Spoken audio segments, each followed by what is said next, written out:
ମୋ ନାଁ ମମତା ସାହୁ, ମୁର୍ଗାବାଡ଼ି। ମୋ ହଜବେଣ୍ଡ ଗଲା ପରେ ହଠାତ୍ କଲିଂ ବେଲ୍ ବାଜିଲା। ମୁଁ ଭାବିଲି ତାଙ୍କର କ'ଣ କାମ ଅଛି ବୋଲି। ମୁଁ କଲିଂ ବେଲ୍ ବାଜିଲା ପରେ ମୁଁ ପୂଜା କରୁଥିଲି।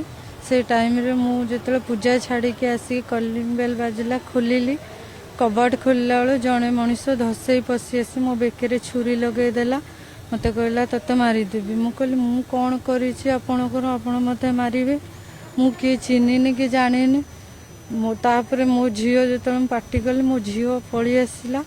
ତାପରେ ସେ ଝିଅ ବେକରେ ଛୁରୀ ଲଗେଇକି ତୋ ଝିଅକୁ ବି ମାରିଦେବି, ଝିଅକୁ ମାରିଦେବି କହିକି ରୁମ୍ ଲକ୍ କରିବାକୁ ଯାଉଥିଲା। ମୋ ଜୀବନ ପ୍ରାଣ ପ୍ରାଣେ ମୁଁ କବାଟ ଲକ୍ ଖୋଲିଲି।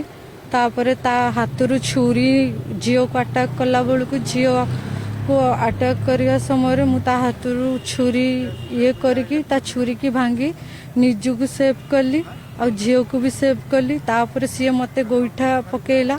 ତାପରେ ମୁଁ ତାକୁ ବି ଠେଲିଲି। ତାପରେ ସିଏ ଠେଲା ଠେଲି ଭିତରେ ମୋତେ ସିଡ଼ି ଘର ତଳୁ ପୁରା ଫେଲିଦେଲା। ମୋ ମୁଣ୍ଡ ମାଡ଼ ହେଇଯାଇଛି ଆଉ ମୋ ଓଠ ବି ଫାଟି ଯାଇଛି। ତାପରେ ସିଏ ଦୌଡ଼ିକି ପଳେଇଲା। ମୁହଁରେ ଗାମଛା ଭିଡ଼ିଥିଲା। ମୁଁ ତାକୁ ଜାଣିନି କି ଚିହ୍ନିନି। ଜଣେ ଥିଲେ, କେବଳ ଛୁରୀ ଥିଲା, ଆଉ କିଛି ନଥିଲା।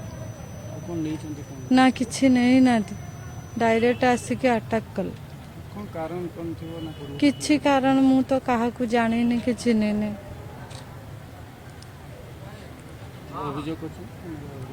ଥାନାରେ ଅଭିଯୋଗ କରିଛୁ, ଥାନା ସାର୍ ବି ଆସିଥିଲେ।